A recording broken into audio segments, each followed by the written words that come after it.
ডিম মুরগির দাম নির্ধারণ করল সরকার। ডিমে ১৩ পয়সা কমালেও বাড়ানো হলো ব্রয়লার ও সোনালির দাম। প্রাণী সম্পদের সিদ্ধান্তকে অযৌক্তিক বলছেন প্রান্তিক খামারিরা। বাংলাদেশকে $100 কোটি ঋণ সহায়তা দেবে বিশ্বব্যাংক। আরও 40 কোটি আসবে এডিবি থেকে। ডিসেম্বরের মধ্যেই অর্থ ছাড় আসবে কয়েক ধাপে। যাত্রী খরায় বন্ধ হলো নভো এয়ারের ঢাকা কলকাতা ফ্লাইট। ভিসা নিয়ে নয়াদিল্লির কঠোর অবস্থানই দায়ী। দুদেশেরই ক্ষতির শঙ্কা, শীঘ্রই সমস্যা সমাধানের তাগিদ বিশেষজ্ঞের। উজান উপকূলীয় এলাকায় নেই মনিটরিং নেটওয়ার্ক সিস্টেম। মিলছে না আকস্মিক বন্যার আগাম তথ্য। ভাসছে মানুষ, ঘরবাড়ি। দুর্যোগে বছরে ক্ষতি 30,000 কোটি টাকার সম্পদের। এবং উৎপাদন বাড়াতে বাংলাদেশে নিষেধাজ্ঞা থাকলেও মাছ শিকার বন্ধ থাকে না ভারত মিয়ানমারে। মিলছে না কাঙ্ক্ষিত সুফল, ক্ষতির অভিযোগ জেলেদের।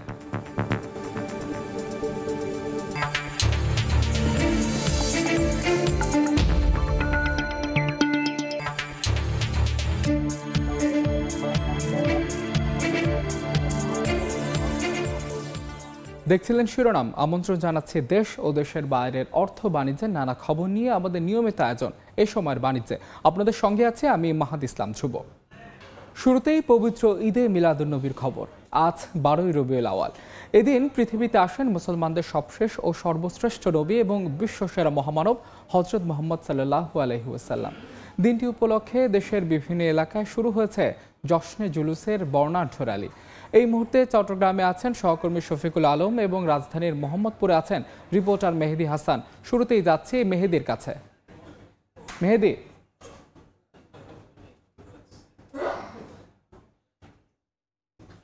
মুক্তির দিশারি হযরত মুহাম্মদ সাল্লাল্লাহু আলাইহি সাল্লামের আজকের এই দিনে পৃথিবীতে এসেছিলেন এবং ঠিক 12ই রবিউল আওয়াল। আজ সেই 12ই রবিউল আওয়ালে কিন্তু তিনি এই বিশ্বে তার আগমন ঘটেছিল। তার এই আগমনকে ঘিরেই কিন্তু প্রতি বছর জশ্নে জুলুসের আয়োজন করা হয়ে থাকে। শুধু বাংলাদেশ নয়, মুসলিম বিশ্বের প্রতিটি দেশেই কিন্তু এই দিনটিকে কিন্তু উদযাপন করা হয়ে থাকে এবং আমরা দেখতে পাচ্ছি সেই দিনটিকে ঘিরে আজও রাজধানীর মোহাম্মদপুর থেকে আমরা দেখেছি যে সকালে কিন্তু এই বর্ণাঢ্য র্যালিটি কিন্তু বের করা হয়েছে। গাউসিয়া কমিটির পক্ষ থেকে কিন্তু এই আয়োজনটি করা হয়েছে এবং কাদেরিয়া তৈয়বিয়া কামিল মাদ্রাসা প্রাঙ্গণ থেকে কিন্তু এই মিছিলটি বের হয়। মিছিলে আমরা দেখেছি যে শত শত মানুষ কিন্তু অংশগ্রহণ করেছে এবং তারা সকলে আসলে যেই কথাটি বলছেন যে এই মুসলিম বিশ্বের সারা বিশ্বের মুসলিম উম্মার মুক্তি কামনা করছেন তারা এবং সাথে সাথে বিশ্বের বিভিন্ন দেশে কিন্তু যেসব এলাকায় কিন্তু মুসলমানদের উপর হামলা করা হচ্ছে সেসব এলাকায় কিন্তু তারা পুরো বিশ্বের মুসলিমদেরকে ঐক্যবদ্ধ হওয়ার জোর দাবি জানাচ্ছেন। এর পাশাপাশি এখানে যারা অংশ নিয়েছেন তাদের প্রত্যেকেই কিন্তু যেটি বলছেন যে আসলে তারা বেশ স্বতঃস্ফূর্তভাবে অংশগ্রহণ করেছেন এবং মুসলিমদের যে দুটি সবচেয়ে বড় ধর্মীয় উৎসব ঈদ উল ফিতর এবং ঈদ উল আজহার এই দুই উৎসবের পাশাপাশি কিন্তু অর্থাৎ মহানবী হযরত মুহাম্মদ সাল্লাল্লাহু আলাইহি সাল্লামের কিন্তু আগমনের যে দিনটি, সেই দিনটিকেও কিন্তু তারা ঈদের আনন্দের সাথে ভাগাভাগি করে নেন এবং তারা বলছেন যে আসলে এই দিনটি কিন্তু তাদের সবচেয়ে বড় ঈদ হিসেবে তারা উদযাপন করেন এবং এতে সকলেই কিন্তু স্বতঃস্ফূর্তভাবে অংশগ্রহণ করেছেন এবং সকলের আনন্দ উৎসাহের মধ্য দিয়ে কিন্তু তারা এই র্যালিটি পালন করছেন। এবং এর মাধ্যমে আমি একটু জানিয়ে রাখি যে এই আয়োজনটি কিন্তু শুধু মোহাম্মদপুরে নয়, মোহাম্মদপুরের পাশাপাশি পুরো বাংলাদেশের শুধু বিভিন্ন এলাকায় বাংলাদেশের বিভিন্ন অঞ্চলে কিন্তু এটি পালন করা হয়ে থাকে এবং বলা হয়ে থাকে চট্টগ্রামেও কিন্তু এই মিছিলের কিন্তু বড় একটি অংশ সেখানেও কিন্তু উদযাপন করা হচ্ছে। এই বর্ণাঢ্য র্যালিটি কিন্তু বের হচ্ছে চট্টগ্রামে। আমরা সেই খবরাখবর জানবো, সেখানে রয়েছেন সহকর্মী শফিকুল আলম।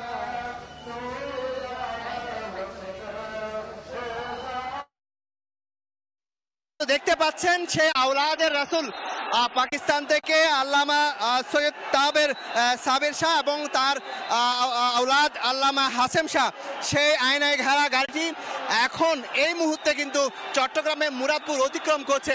আপনি হয়তো দেখতে পাচ্ছেন এখানে লাখো মানুষের ঢল নেমেছে, জনসমুদ্রে পরিণত হয়েছে।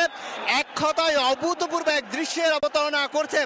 এখানে ধর্মবান মুসলমানরা 3 পার্বত্য জেলা, চট্টগ্রামের 16টি উপজেলা, কক্সবাজার সহ নানা এলাকা থেকে মানুষের ঢল নেমেছে একেবারে পিঁপড়ের মধ্যে। আপনি দেখতে পাচ্ছেন তারা বলছেন এমনি তারা যেটি বলে এটি 50 থেকে 60 লাখের মানুষের এই অংশগ্রহণ হয় যে আঞ্জুমানে রহমানিয়া সুন্নিয়া ট্রাস্টের পক্ষ থেকে প্রতিবারে বলা হয়।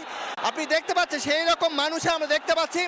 এবার যেহেতু তাদের থিম ছিল বৈষম্যহীন বাংলাদেশ অথবা বৈষম্যহীন বাংলাদেশ গড়ার ক্ষেত্রে যা যা প্রয়োজন সব ধরনের সহযোগিতার কথা তারা বলছেন, এবং তারা বলছেন ইসলাম সম্প্রীতির ধর্ম, কোনো সম্প্রদায়ের উপর আঘাত, কোনো সম্প্রদায় হানাহানি তারা সহ্য করে না, সব ধর্মের মানুষকে নিয়েই এই বাংলাদেশ গড়ার কথা বলছেন আঞ্জুমানে রহমানিয়া সুন্নিয়া ট্রাস্টের পক্ষ থেকে, যেটি 1974 সাল থেকে এই জশ্ন জুলুস হয়ে থাকে।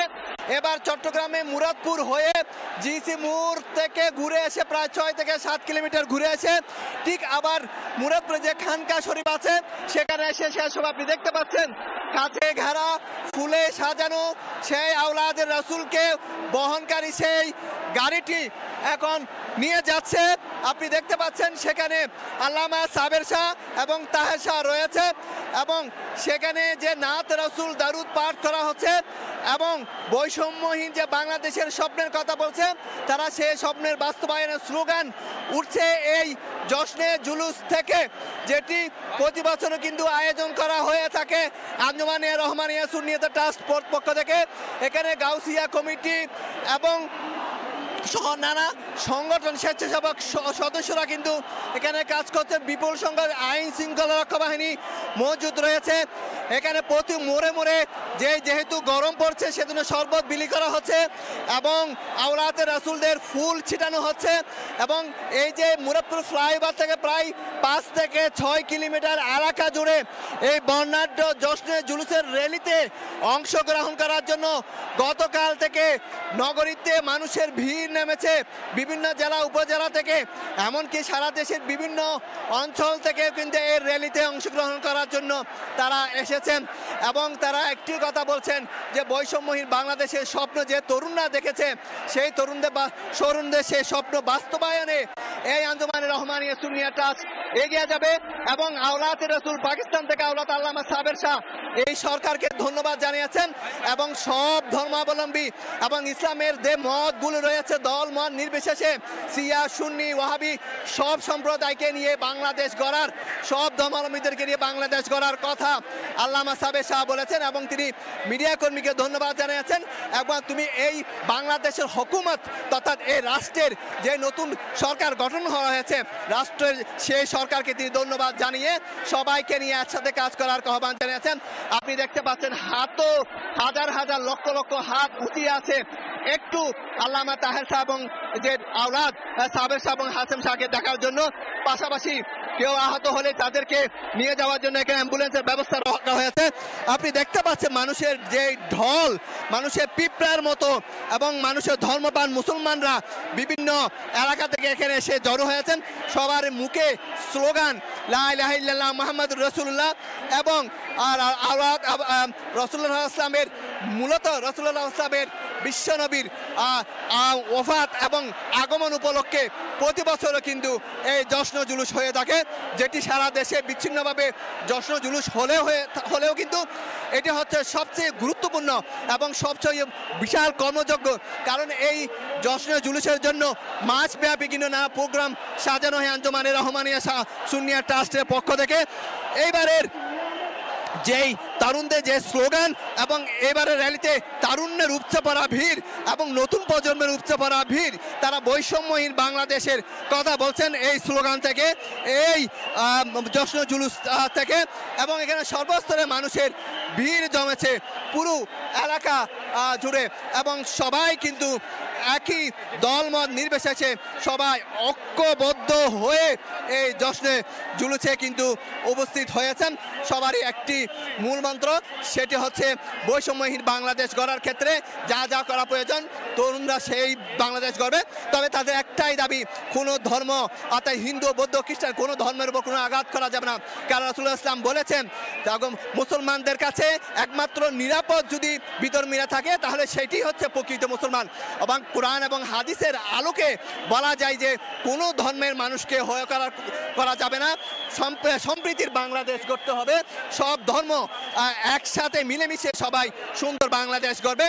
এবং বৈষম্য বিরোধী ছাত্র আন্দোলনের সমন্বয়কদের যেই মূল থিম সেটি হচ্ছে বৈষম্যহীন বাংলাদেশ এবং সব ধর্মের মানুষরা সে বাংলাদেশে বসবাস করবে। সেটি আমরা গণঅভ্যুত্থানের পর থেকে দেখছি, সব ধর্মের মুসলমানরা, সব ধর্মের মানুষরা, হিন্দু বৌদ্ধ খ্রিস্টান মুসলমান সব ধর্মের মানুষরা তাদের সেই আন্দোলন চালিয়ে যাচ্ছেন, সব জায়গায় কোনো বাধার সম্মুখীন হচ্ছে না এবং তারা যে তার মত প্রকাশ করছেন সেই মতগুলো তারা প্রকাশ করছেন। আপনি হয়তো দেখতে পাচ্ছেন মানুষের ভিড় এবং মানুষের উপচে পড়া ভিড়, লাখো মানুষের ভিড়। এখানে আমরা পুলিশদেরকেও সক্রিয় ভূমিকা পালন করতে আমরা দেখেছি, র্যাব সদস্যদেরকে সক্রিয় ভূমিকা পালন করতে দেখেছি। এখানে প্রায় কয়েকশো পুলিশ সদস্য কিন্তু ভ্যান নিয়ে, বিভিন্ন কাভার ভ্যান নিয়ে তারা কিন্তু দায়িত্ব পালন করছেন, স্বেচ্ছাসেবক দলরা রয়েছে। তো আপনি দেখতে পাচ্ছেন আসলে মানুষের কী রকম, মানুষের নবী প্রেমী নবী ভক্ত মানুষের কি মহব্বত থাকলে কেমন বিশ্বনবী হযরত মুহাম্মদ সাল্লাল্লাহু আলাইহি ওয়াসাল্লামের উপর কী রকম মায়া মমতা, কি ধর্মীয় সম্প্রীতি থাকলে ইসলাম ধর্মের মুসলমানরা অর্থাৎ ধর্মের মুসলমানরা এখানে এসে উপস্থিত হয়েছেন নবীর ভালোবাসার প্রতি। যে আজ থেকে 1400 বছর আগে যে মক্কার জমিনে যে বিশ্বনবী হযরত মুহাম্মদ সাল্লাল্লাহু আলাইহি ওয়াসাল্লামের জন্ম হয়েছিল এবং সেখানে তার মৃত্যু হয়েছিল, সেই দিনটিকে মূলত স্মরণ রাখার জন্য এখানে এরা এসেছেন। রাসূলুল্লাহ সাল্লাল্লাহু আলাইহি ওয়াসাল্লামের একটি হাদিস আছে, রাসূলুল্লাহ সাল্লাল্লাহু আলাইহি ওয়াসাল্লাম বলেছেন যে আল্লাহ সেই ব্যক্তি সবচেয়ে উত্তম যে তার মধ্যে কোনো বৈষম্য থাকবে না, যার উত্তম আচরণ। সেই হাদিসের আলোকে বৈষম্যহীন রাষ্ট্র গড়ার কথা বলছেন এখানকাররা। এবং এখান থেকে বিষয় যে জুলুম করলে কি হয়, অতীতের সরকারগুলো সেই বিষয়গুলো আসলে এখান থেকে উঠে এসেছে এবং সবারই কিন্তু একটি মূলমন্ত্র, সেটি হচ্ছে সব ধর্মের মানুষকে নিয়ে সম্প্রীতির একটি বাংলাদেশ গড়া এবং সবার অধিকার নিশ্চিত করা, সব ধর্মের অধিকার নিশ্চিত করা। সেটি ইসলাম ধর্মেও কিন্তু বলা হয়েছে কোনো ধরনের মূর্তি, কোনো ধরনের মাজার, কোনো ধরনের বিধর্মীদের কোনো স্থাপনায় হামলা করা যাবে না। সেটি কিন্তু ইসলামে কিন্তু স্পষ্টভাবে সে বার্তা দিয়েছেন। সে বার্তাটার বহন করার জন্য, সে বার্তাটা মেনে করার জন্য এখানকার যারা আয়োজক কমিটি তারা কিন্তু এটি জানিয়েছেন। তো আপনি দেখতে পাচ্ছেন যে আওলাদ রাসূল পাকিস্তান থেকে আগত যে আল্লামা সৈয়দ সাবের শাহ এবং তার আওলাদ হাশেম শাহ যে কাছাগারা যে গাড়িটি রয়েছে সেটিতে করে এখন যে জিসি মোড়ের দিকে যাচ্ছেন এবং সেটি সেখান থেকে ঘুরে সেখানে কিন্তু শেষ হবে। তো এই ছিল সব কিছু মিলিয়ে বলা যায় লাখো ধর্মপ্রাণ মুসলমানের অংশগ্রহণে এই জশ্নে জুলুস পালিত হচ্ছে বন্দনগরী চট্টগ্রামে। সেটি আরও ঘণ্টাব্যাপী বিভিন্ন সড়ক প্রদক্ষিণ করবে। তো এই ছিল আমার কাছে চট্টগ্রাম থেকে জশ্নে জুলুসের সর্বশেষ তথ্য। জশ্নে জুলুসের বর্ণাঢ্য র্যালির সবশেষ খবর জানতে সরাসরি যুক্ত ছিলাম চট্টগ্রামে, তার আগে যুক্ত ছিলাম ঢাকার মোহাম্মদপুরে। ডিম মুরগির দাম নির্ধারণ করে দিল সরকার। প্রতিটি ডিমের দাম 12 টাকা থেকে কমিয়ে 11 টাকা 87 পয়সা নির্ধারণ করেছে প্রাণী সম্পদ অধিদপ্তর। তবে ব্রয়লারের কেজিতে প্রায় 4.5 টাকা বাড়িয়ে 179 টাকা 59 পয়সা আর সোনালিতে বাড়ানো হয়েছে 7.5 টাকা। এই দাম নির্ধারণকে অযৌক্তিক দাবি করে বাজার আরও অস্থিতিশীল হওয়ার শঙ্কার কথা জানিয়েছেন প্রান্তিক খামারিদের সংগঠন বিপিএ।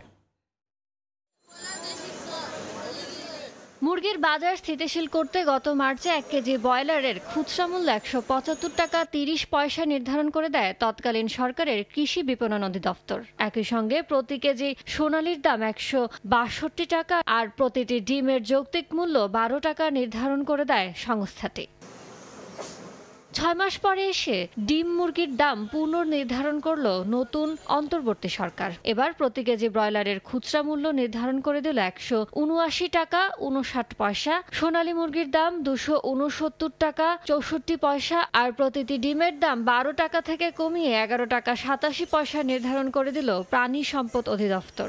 রোববার দাম নির্ধারণের পর সোমবার সকালে রাজধানীর কারওয়ান বাজারে গিয়ে দেখা যায় নির্ধারিত দামের বেশি দামে বিক্রি হচ্ছে ব্রয়লার মুরগি ও ডিম। ব্রয়লার হলো আপনার আজকে হলো 185 থেকে 90 টাকা, গত সপ্তাহ ছিল আপনার 170 টাকা 75 টাকা। লালটা দর্জন 160 টাকা, সাদাটা হলো 155 টাকা, হাঁস হলো 200 টাকা। প্রান্তিক খামারিদের সংগঠন বিপিএ বলছে এমন অযৌক্তিক দাম নির্ধারণের কারণে বাজার আরো অস্থিতিশীল হয়ে উঠতে পারে। বাজারে এটা মূল্য নির্ধারণ কাজে আসবে না এটা বাজারকে আরো অস্থির করে তুলবে। এটা বাজারের সাথে সামঞ্জস্য নয়। আমাদের খামার পর্যায়ে যদি 1 কেজি ব্রয়লার মুরগি 169 টাকায় বিক্রি হয়, তো সেখানে যুক্ত হবে আরও কমপক্ষে 30 টাকা যুক্ত হয়ে ভোক্তা পর্যায়ে পৌঁছাবে। যদিও রোববার দেয়া প্রাণী সম্পদ অধিদপ্তরের বিজ্ঞপ্তিতে বলা হয়েছে, কৃষি বিপণন অধিদপ্তর, প্রাণী সম্পদ অধিদপ্তর এবং পোল্ট্রি সংশ্লিষ্ট বিভিন্ন সংগঠন ও প্রতিষ্ঠানের নেতাদের সমন্বয়ে গঠিত জয়েন্ট ওয়ার্কিং গ্রুপের মতামতের ভিত্তিতে ডিম ও মাংসের যৌক্তিক দাম নির্ধারণ করা হয়েছে। ইয়ানুর শিফাত, সময় সংবাদ, ঢাকা। ডিম মুরগির বাজারের খবর জানাতে রাজধানীর কারওয়ান বাজারে আছেন রিপোর্টার জিন্নাতারা যশোয়া এবং চালের খবর জানাতে নওগাঁর চাল বাজারে আছেন এম আর রকি। সরাসরি শুরুতেই যাচ্ছি যশোয়ার কাছে। যশোয়া, ছুটির দিনে রাজধানীর কারওয়ান বাজারে ক্রেতার সংখ্যা যেমন বেশি, ঠিক তেমনই ক্রেতাদের মধ্যে জিনিসপত্রের উচ্চ মূল্যের কারণে হতাশাও একটু বেশি চোখে পড়ছে। তবে সব ছাপিয়ে সব পণ্যের মধ্যে থেকে আজ আলোচনায় বেশি সোনালী মুরগি, ব্রয়লার মুরগি এবং ডিম।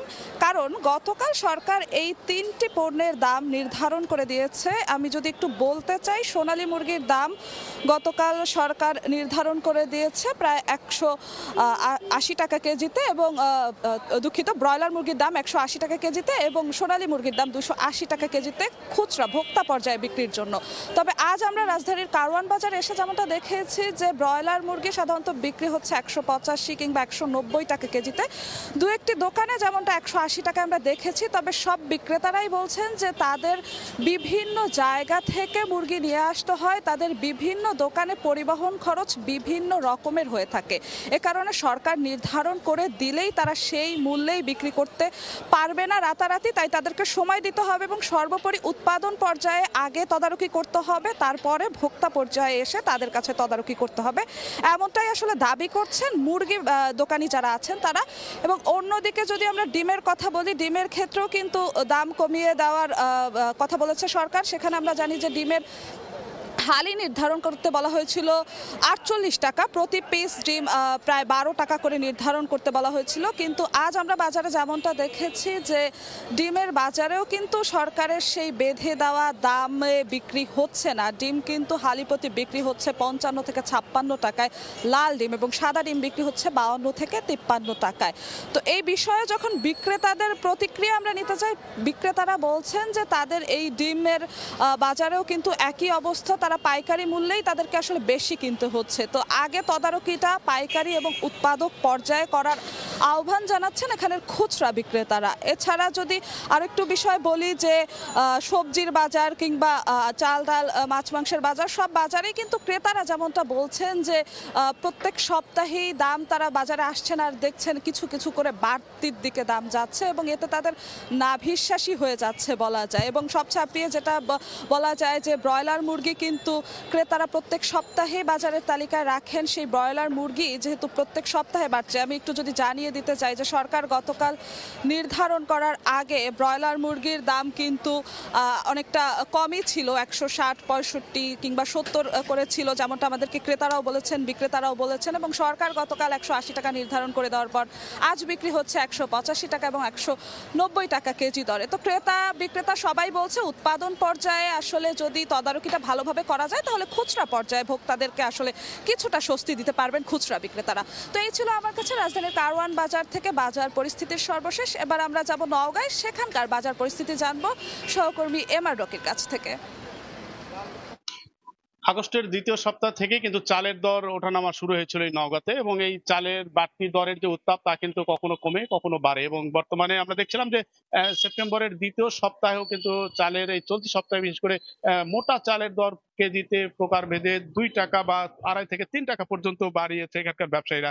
ব্যবসায়ীদের দিক থেকে কিন্তু বিভিন্ন যুক্তি তারা তুলে ধরছেন, এবং এই যুক্তির পেছনে মূল কথা তারা যেটা বলার চেষ্টা করছেন যে মোটা চালের এই মুহূর্তে যে ধানগুলো রয়েছে, ধানের একদিকে হাটে তারা সরবরাহ খুবই কম পাচ্ছেন, অন্যদিকে মোটা চাল দেশের বন্যার্ত এলাকাগুলোতে কিন্তু ত্রাণ সহায়তার জন্য অনেকেই কেনার কারণে একটা বাড়তি চাহিদা তৈরি হয়েছে, এবং এই চাহিদাকে লক্ষ্য রেখেই এরকম একটি দর বৃদ্ধি। অন্যদিকে সরু যে চালগুলো রয়েছে, বিশেষ করে নাজির শাল, কাটারি, জিরা, এই জাতীয় চালের দর কিছুটা স্থিতিশীল বলা হচ্ছে। তারপরও এই চালের দর কিন্তু গেল এক সপ্তাহ আগে যে পরিমাণ দর ছিল ৬৮ থেকে ৭০ টাকার ঘরে, সেটাও কিন্তু প্রকারভেদে ১ থেকে ২ টাকা পর্যন্ত বাড়ানো হয়েছে এই নগর পাইকারি বাজারে।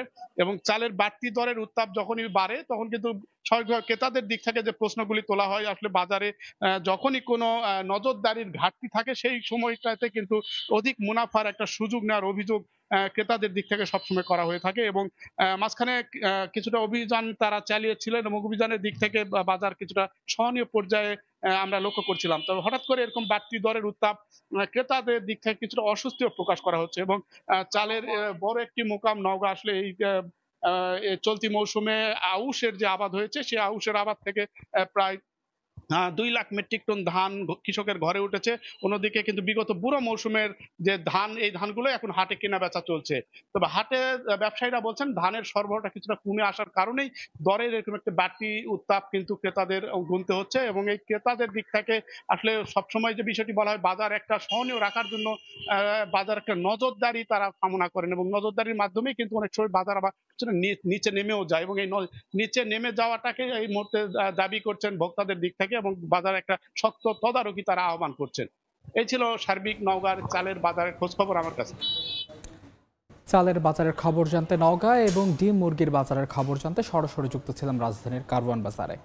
3 শর্তে বাংলাদেশকে $100 কোটি ঋণ সহায়তা দেবে বিশ্বব্যাংক। এদিকে আরও $190 কোটি ঋণ সহায়তা দেবে ADB। 3 ধাপে অর্থ ছাড়ের কথা জানিয়েছেন এশিয়ান সংস্থাটি। রোববার সকালে বাংলাদেশ ব্যাংকের গভর্নর আহসান এইচ মনসুরের সঙ্গে বৈঠক শেষে বিষয়টি নিশ্চিত করেছে বিশ্বব্যাংক। এই ঋণ পেতে বেসরকারি খাতে অ্যাসেট ম্যানেজমেন্ট কোম্পানি করা আন্তর্জাতিক মানদণ্ডে খেলাপি ঋণের নতুন সংজ্ঞায়ন এবং নতুন গঠিত টাস্ক ফোর্সের অডিট ফার্মের কার্যবিবরণী বিশ্বব্যাংকে উপস্থাপনের শর্ত মানতে হবে বাংলাদেশকে। এদিকে অর্থ উপদেষ্টা সালেউদ্দিনের সঙ্গে বৈঠকে বাজেট সহায়তায় $40 কোটি ঋণ সহায়তা দেওয়ার কথা জানায় ADB। এছাড়া বাংলাদেশ ব্যাংকে $150 কোটি ঋণ সহায়তা দেবে সংস্থাটি। We are thankful to ADB for their continued support.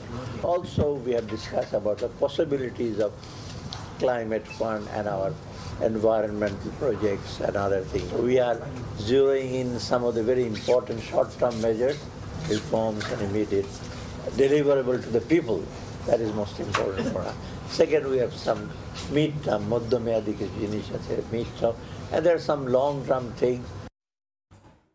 চলতি মাসের প্রথম 14 দিনে দেশে $116 কোটি $72 লাখ রেমিটেন্স পাঠিয়েছেন প্রবাসীরা। রোববার বাংলাদেশ ব্যাংকের হালনাগাদ প্রতিবেদনে তথ্য জানা যায়। এর মধ্যে বেসরকারি ব্যাংকগুলোর মাধ্যমে প্রবাসী আয় এসেছে $81 কোটি $69 লাখ। রাষ্ট্র মালিকানাধীন ব্যাংকগুলোর মাধ্যমে এসেছে $29 কোটি $72 লাখ। বিশেষায়িত ব্যাংকগুলোতে $4 কোটি $99 লাখ এবং বিদেশে ব্যাংকগুলোর মাধ্যমে এসেছে $30 লাখ। অগস্টে আওয়ামী লীগ সরকারের পতনের পর প্রবাসী আয় ইতিবাচক ধারা ফিরতে শুরু করে। অগস্টে সব মিলিয়ে $222 কোটি প্রবাসী আয় দেশে এসেছিল। চলতি মাসেও রেমিটেন্সের ইতিবাচক ধারা অব্যাহত থাকবে বলে আশা খাত সংশ্লিষ্টদের। সঠিক কাগজপত্র ও তথ্য দিয়ে আবেদন করলে বাংলাদেশিরা 48 ঘন্টার মধ্যে মালয়েশিয়ার ভিসা পেতে পারবেন বলে জানিয়েছেন দেশটির হাই কমিশনার হাসনাহ এম হাশিম। গতকাল Bangladesh institute of international and strategic studies আয়োজিত অনুষ্ঠানে তিনি জানান, বর্তমানে বাংলাদেশে মালয়েশিয়ার বিনিয়োগের পরিমাণ $5 বিলিয়ন। বিনিয়োগে আকর্ষণে বেশ কিছু খাতে সংস্কারের তাগিদ দেন তিনি। এদিকে রোহিঙ্গা সংকট সমাধানে বাংলাদেশের সঙ্গে মালয়েশিয়া নিবিড়ভাবে কাজ করছে জানিয়েছেন দেশটির হাই কমিশনার।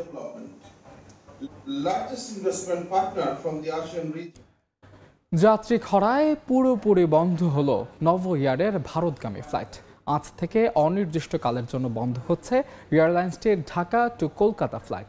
বিশেষজ্ঞরা বলছেন, নয়াদিল্লি ভিসা নিয়ে কঠোর অবস্থানে থেকে না সরলে ক্ষতির মুখে পড়বে দুদেশ। শীঘ্রই দরকার সমাধান। 5 আগস্টের পর বাংলাদেশিদের ভিসা দেয়া নিয়ে নয়াদিল্লির কঠোর অবস্থানের মুখে একের পর এক কমতে থাকে ভারতগামী ফ্লাইট। বিমান বাংলাদেশ ইউএস বাংলার ফ্লাইট সংখ্যা কমেছে অর্ধেকের বেশি। এমন বাস্তবতায় অনির্দিষ্টকালের জন্য বন্ধ হলো নভো এয়ারের ঢাকা টু কলকাতা ফ্লাইট। প্রতিদিন একটা করে ফ্লাইট ছিল, মাঝখানে আমরা কমে নিয়ে আসলাম, সপ্তাহে 3টা ফ্লাইট করলাম। ডেফিনেটলি যাত্রী সংখ্যা কম হওয়ার কারণে যাত্রী সংখ্যা তো একদম কমে গেছে।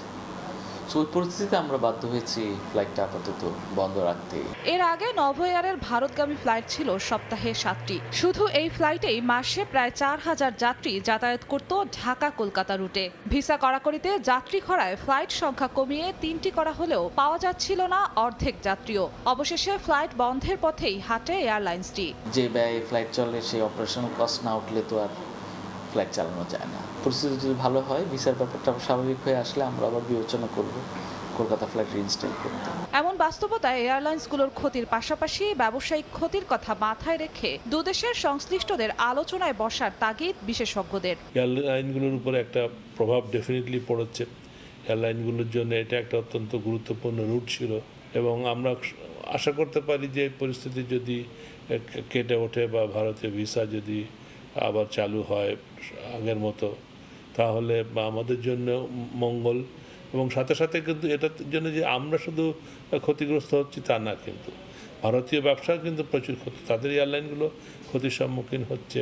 এদিকে অর্ধেকের বেশি কমে ইউএস বাংলা ঢাকা টু কলকাতা রুটে 14টি জায়গায় চলছে মাত্র 6টি ফ্লাইট। বিমান বাংলাদেশ এয়ারলাইন্সের ঢাকা কলকাতা রুটে সপ্তাহে 14টির জায়গায় যাচ্ছে 7টি ফ্লাইট। জিন্নাতারা যশোয়া, সময় সংবাদ, ঢাকা। বছরের 12 মাসের প্রায় 3 মাসে নানাভাবে নদী সাগরে মাছ শিকার নিষেধাজ্ঞা থাকে। মাছের প্রজনন উৎপাদন বাড়াতে সরকার নির্দিষ্ট সময়ে মাছ শিকার বন্ধ রাখার ঘোষণা দিলেও প্রতিবেশী দেশ ভারত ও মিয়ানমারে ওই সময় চলে অবাধে মাছ শিকার। জেলেদের অভিযোগ, কাঙ্ক্ষিত সুফল তো মেলেই না, বরং বাংলাদেশ ক্ষতিগ্রস্ত হয়। তাছাড়া জলবায়ু পরিবর্তনের প্রভাবে মাছের প্রজনন সময় পরিবর্তিত হয়েছে বলে মত তাদের। বিস্তারিত অপূর্ব রিপোর্টে। মাছের সুষ্ঠু প্রজনন, উৎপাদন বৃদ্ধি, সামুদ্রিক মৎস্য সম্পদ সংরক্ষণ ও মাইলিশ রক্ষা এবং টেকসই মৎস্য আহরণে বছরে 2 দফা মাছ শিকারে সরকার নিষেধাজ্ঞা জারি করে। তবে মাছ ধরার নিষেধাজ্ঞার সময়সীমা নির্ধারণ নিয়ে জেলেদের রয়েছে অভিযোগ। মৎস্য বিভাগের তথ্য মতে ভারতে এলাকাভেদে 15ই এপ্রিল থেকে 14ই জুন পর্যন্ত 61 দিন এবং মিয়ানমারে 16ই মে থেকে 31 আগস্ট 91 দিন সাগরে মাছ শিকারে নিষেধাজ্ঞা থাকে। অথচ বাংলাদেশে 20 মে থেকে 23 জুলাই 65 দিনের নিষেধাজ্ঞা দেয় সরকার। জেলেদের অভিযোগ, বাংলাদেশে যখন মাছ শিকারে নিষেধাজ্ঞা থাকে তখন ভারতে চলে মাছ শিকার। 65 দিনে অবরোধ দেয়, ওখানে ইন্ডিয়ার জাল যায়, মায়ানমার জাল যায়, আইয়া মাছ ধরে। আমরা চাই যে এই ত্রিদেশীয় মানে একসাথে যে ভারত এবং মায়ানমার একসাথে যে অভিযানটা, এই যে মাছ ধরাটা বন্ধটা থাকে। মৎস্যজীবী নেতারা বলছেন ইলিশ সংরক্ষণে বছরে 2 দফায় 87 দিন নিষেধাজ্ঞা থাকে। জলবায়ু পরিবর্তনে মাছের ঋতুচক্রে পাল্টে যাওয়া এবং প্রতিবেশী দেশগুলোর সঙ্গে সমন্বয় করে মাছ শিকারে নিষেধাজ্ঞা না রাখায় বাংলাদেশ ক্ষতিগ্রস্ত হচ্ছে। 65 দিনের যে নিষেধাজ্ঞা আছে, আমরা এই নিষেধাজ্ঞার সময়সীমা হ্রাস করতে চাচ্ছি এবং একই সময় যদি নিষেধাজ্ঞা দিতেই হয় একই সাথে ভারত বাংলাদেশ যাতে দেওয়া হয়। জেলে পরিবারের 40 কেজি চাউলের পরিবর্তে আমরা 60 কেজি চাউল এবং নগদ 5000 টাকা আমরা এটা দাবি করছি। মৎস্য বিভাগ বলছে নিষেধাজ্ঞাকালে জেলেদের আর্থিক সহায়তায় সংকট সমাধানে কাজ চলছে। জলবায়ু প্রতিনিয়ত পরিবর্তন হচ্ছে, এই পরিবর্তনের সাথে সাথে আমরা ভবিষ্যতে হয়তো আরও গবেষণা করে এই টাইমটা আকপিস করতে পারি এবং পার্শ্ববর্তী দেশ ভারতের সঙ্গে সমন্বয় কতটুকু করা যায় সেটা আমরা বিচার বিশ্লেষণ করে নির্ধারণ করব ভবিষ্যতে। মৎস্য অধিদপ্তরের তথ্য মতে বরিশাল বিভাগের 6 জেলায় 4,21,093 জন মৎস্যজীবী রয়েছেন। আর বিভাগে প্রতি বছর ইলিশ সহ মোট মাছের উৎপাদন হয় 5,92,441 মেট্রিক টন। অপূর্ব অপু, সময় সংবাদ, বরিশাল। এই সময়ের বাণিজ্য। বৈরী আবহাওয়ায় 46 ঘন্টা বন্ধ থাকার পর দৌলতিয়া পাটুরিয়া নৌরুটে আবারও লঞ্চ চলাচল শুরু করেছে। সকাল 9টা থেকে এই নৌরুটে পুনরায় লঞ্চ চলাচল শুরু হয়। এর আগে বৈরী আবহাওয়ার কারণে পদ্মা নদী উত্তাল থাকায় দুর্ঘটনা এড়াতে শনিবার বেলা 11টা থেকে লঞ্চ চলাচল সাময়িক বন্ধ করে দেয় কর্তৃপক্ষ। এদিকে লঞ্চ চলাচল শুরু হলেও ঘাটে যানবাহন ও যাত্রী কম বলে জানিয়েছেন কর্তৃপক্ষ। ফেরিগুলো অনেকক্ষণ দাঁড়িয়ে থেকে কিছু যানবাহন ও যাত্রী নিয়ে পাটুরিয়া ঘাটে যাচ্ছে।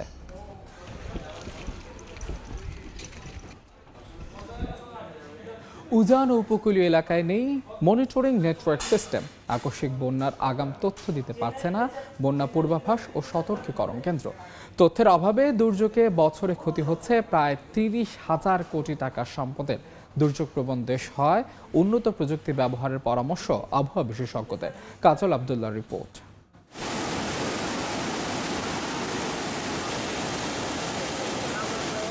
বিশ্বে স্বীকৃত দুর্যোগ প্রবণ দেশ হিসেবে শীর্ষে বাংলাদেশ। তবে এর সতর্কতায় নেই শক্তিশালী ব্যবস্থাপনা। ফলে বছরের পর বছর ভুগতে হচ্ছে উজান এলাকা থেকে শুরু করে উপকূলবাসীকে। আকস্মিক বন্যার আগাম তথ্য দিতে কাজ করে পানি উন্নয়ন বোর্ডের অধীনস্থ প্রতিষ্ঠান বন্যা পূর্বাভাস ও সতর্কীকরণ কেন্দ্র। তবে বন্যা পরিস্থিতি বা ভারী বৃষ্টিপাত সঠিক পরিমাপে নেই সক্ষমতা। উজানের সম্ভাব্য বার্তা জানাতে নেই কোনো গাণিতিক মডেল সিস্টেমের নেটওয়ার্ক। এতে বছরে ছোট বড় নানা প্রাকৃতিক দুর্যোগে দেশের বিভিন্ন খাতে ক্ষতি হচ্ছে কয়েক হাজার কোটি টাকার সম্পদ। সম্প্রতি ভারতের ত্রিপুরার গজলডোবায় ভারী বৃষ্টিতে 40 বছরের মধ্যে স্মরণকালের ভয়াবহ আকস্মিক বন্যায় বিপর্যস্ত হয়ে পড়ে ফেনী, নোয়াখালী সহ চট্টগ্রাম অঞ্চল। আবহাওয়া দফতর ও বন্যা পূর্বাভাস কেন্দ্র থেকে 3 দিন আগেই 16 আগস্ট এক আগাম বার্তায় ভারী বৃষ্টি ও বন্যার পূর্বাভাস দিলেও তাতে ছিল না সম্ভাব্য বিস্তৃত এলাকা বা ক্ষতির পরিমাণের তথ্য। এ বিষয়ে জানতে সময় সংবাদ যায় পান্থপথে বন্যা পূর্বাভাস ও সতর্কীকরণ কেন্দ্রে। বিভাগটি জানায়, ভারী বৃষ্টির কারণে সম্ভাব্য বন্যার তথ্য দিতে যে মডেল ব্যবহার করা হয় তা দিয়ে সঠিকভাবে তথ্য মেলে শুধু গঙ্গা, মেঘনা ও ব্রহ্মপুত্র অববাহিকার। তবে মডেলটির নেটওয়ার্কিং নেই দেশের দক্ষিণ পূর্বাঞ্চলের উপকূল সহ উজানে থাকা ছোট নদীগুলোর অববাহিকায়। এতে সঠিকভাবে আবহাওয়া পর্যালোচনা ও বার্তা দেয়া সম্ভব হচ্ছে না। চট্টগ্রাম বিভাগ এবং বরিশাল বিভাগ বা খুলনা বিভাগ এসব স্থানে আসলে আমাদের গাণিতিক মডেল নেটওয়ার্কটি এখনও অপারেশনাল ভিত্তিতে চালু নয়। এর জন্য মূলত আসলে আমরা কোনো সুনির্দিষ্ট পূর্বাভাসটা দিতে পারছি না, যেটা আমরা আমাদের যে যমুনা নদী বা পদ্মা নদী অথবা সুরমা কুশিয়ারা নদীতে দিতে পারি। বাংলাদেশ পরিসংখ্যান ব্যুরো BBS এর তথ্য বলছে, দুর্যোগে বছরে বাংলাদেশের ক্ষতি হচ্ছে গড়ে 30,000 কোটি টাকার সম্পদের। ক্ষয়ক্ষতি কমাতে উন্নত প্রযুক্তিগত সক্ষমতা বাড়ানোর পরামর্শ বিশেষজ্ঞদের। পূর্বাভাস ব্যবস্থাটা আবহাওয়া অধিদপ্তর প্রস্তুত করেন, এটা অটোমেটিকলি স্বয়ংক্রিয়ভাবে খুবই দ্রুত চলে যেতে হবে ফ্লাড ফোরকাস্টিং ওয়ার্নিং সেন্টারের কাছে, যাতে তারা অতি অল্প সময়ে লেটেস্ট বৃষ্টির তথ্যটা পায়। পার্শ্ববর্তী দেশের বৃষ্টির পূর্বাভাসটা আমাদের তৎক্ষণাৎ পেতে হবে, আমাদের নিজস্ব ক্যাপাসিটিও ইমপ্রুভ করতে হবে। আবহাওয়া অধিদপ্তরের পূর্বাভাস, পানি উন্নয়ন বোর্ডের বন্যা সতর্কবার্তা এবং দুর্যোগ মোকাবিলায় দুর্যোগ ব্যবস্থাপনা বিভাগের সমন্বয়েও গতি আনার তাগিদ সংশ্লিষ্টদের। কাজল আব্দুল্লাহ, সময় সংবাদ, ঢাকা। দেখছেন এই সময়ের বাণিজ্য। নতুন মডেলের এসি বাজারে এনেছে দেশের জনপ্রিয় ব্র্যান্ড ওয়ালটন। রোববার বিশ্ব ওজন দিবস উপলক্ষে রাজধানীতে ওয়ালটন কর্পোরেটর অফিসে আনুষ্ঠানিকভাবে ইকো ওজন সিরিজের নতুন মডেলের এসিটির উদ্বোধন করেন প্রতিষ্ঠানটির PLCর managing director SM Mahbubul Alam. এর মধ্য দিয়ে সর্বোচ্চ পরিবেশ বান্ধব আর 290 গ্যাস সমৃদ্ধ এসি উৎপাদনকারী দেশে পরিণত হলো বাংলাদেশ। ওয়ালটন জানায়, BSTI সনদপ্রাপ্ত ব্যাপক বিদ্যুৎ সাশ্রয়ী ইনভার্টার প্রযুক্তির ওয়ালটনের নতুন মডেলের এই এসি ওজন স্তরের কোনো ক্ষতি করবে না। বাণিজ্য। স্পেস ওয়াকের ঐতিহাসিক মিশন শেষে নিরাপদে পৃথিবীতে ফিরলেন 4 মহাকাশচারী। ক্রু ড্রাগন ক্যাপসুলটি রোববার সফলভাবে যুক্তরাষ্ট্রের ফ্লোরিডা উপকূলে অবতরণ করে। বাণিজ্যিক মহাকাশ ভ্রমণ শিল্পের ক্ষেত্রে এই মিশনকে বড় অগ্রগতি হিসেবে আখ্যায়িত করেছেন নাসা। রোববার ভোর রাতে যুক্তরাষ্ট্রের ফ্লোরিডা উপকূলে অবতরণ করে স্পেসএক্সের ক্রু ড্রাগন ক্যাপসুল। ঐতিহাসিক অভিযান শেষে নিরাপদে পৃথিবীতে ফিরে এলেন পোলারিস ডন মিশনের মহাকাশচারীরা। ভ্যানকুভারের জ্যারেড আইজাকম্যানের নেতৃত্বে মহাকাশে হাঁটার অভিযানের এই মিশনটি ছিল 5 দিনের। তার সঙ্গে আরও ছিলেন 3 জন নভোচারী।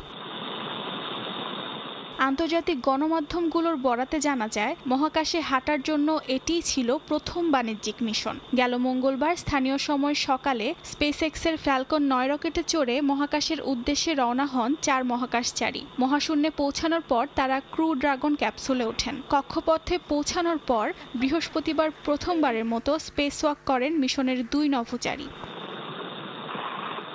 ইলেকট্রনিক পেমেন্ট কোম্পানি শিফট 4 এর প্রতিষ্ঠাতা ও সিইও ধনকুবের জ্যারেড ক্যাপসুল থেকে বেরিয়ে প্রায় 15 মিনিটের ব্যবধানে মহাকাশে হাঁটেন। এর মধ্য দিয়ে মহাকাশে স্পেসওয়াক করা প্রথম অপেশাদার নভোচারী হওয়ার খ্যাতি অর্জন করেন তিনি। তাকে অনুসরণ করে ক্যাপসুল থেকে বেরিয়ে আসেন মিশন বিশেষজ্ঞ ও স্পেসএক্সের প্রকৌশলী সারা গিলিস। তারা প্রায় 10 মিনিট করে মহাকাশযানের বাইরে কাটান। অভিযানে অংশ নেওয়া বাকি দুজন ক্যাপসুলের ভেতরেই ছিলেন। বাণিজ্যিক মহাকাশ ভ্রমণ শিল্পের ক্ষেত্রে এই মিশনকে বড় অগ্রগতি হিসেবে আখ্যায়িত করেছে নাসা।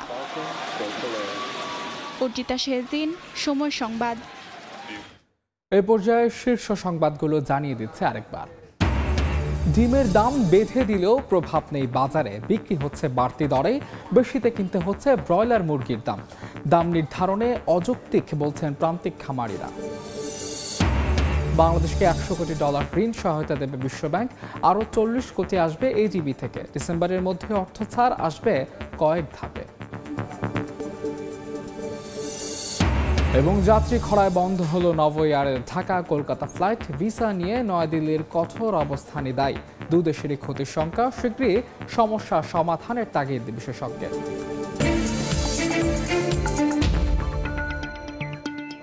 এই ছিল এ সময়ের বাণিজ্যের সঙ্গে থাকুন সময়।